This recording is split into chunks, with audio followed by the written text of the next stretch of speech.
Some new developments in the race for the Houston County Sheriff. We've been following up on the four candidates, Jimmy Dunn, Will Kendall, Matt Moulton, and Slade Simmons.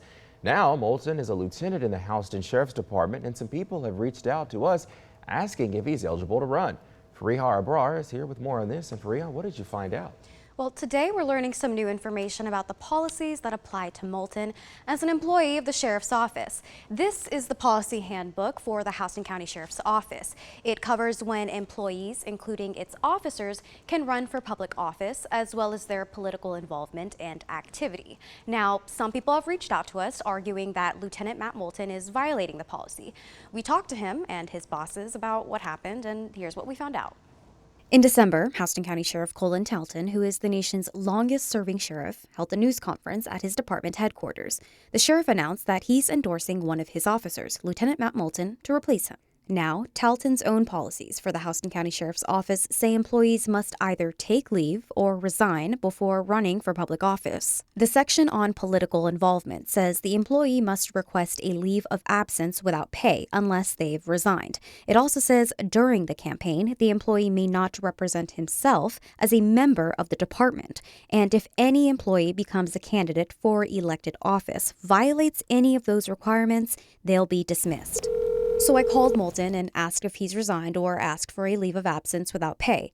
He says he hasn't because his supervisors, including Talton and Chief Deputy Billy Rape, waived the policy for him. We work for a constitutionally elected official in Sheriff Talton, and Sheriff Talton establishes his policy for his office. Based on the sheriff's waiving of that policy, I am not in violation of the department policy. We called Rape to confirm that. Those policies belong to the sheriff. He has every right in the world to change them, to disregard them, do whatever he wants to with them. He's a constitutional officer, so therefore when he told me to waiver them, they will waiver. Rape says Talton waived the policy out of fairness because District Attorney Will Kendall, as well as Slade Simmons and Jimmy Dunn, who are private citizens, get to keep their jobs while running. Now, Talton's policy also limits employees' political activities.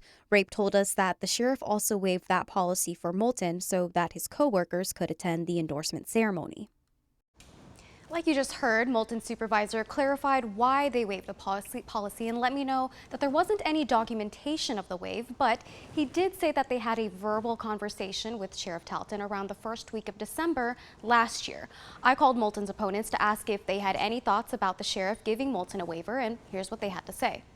I think it's a little bit disappointing that there's an exception that is made this day and age when it never happened before, not to my knowledge in the last 51, 52 years. And what I'm hoping is that Chief Rape's following every policy he's got, that Matt's following every policy that's provided to him. And then, if it's overturned there and it has to go to some state agency that does mandate that they do certain things. Powers that be are backing him. If they're already willing to violate the policy now, do we have anything to be concerned about should he be elected? We should abide by the policy and rules because they're in place for a reason.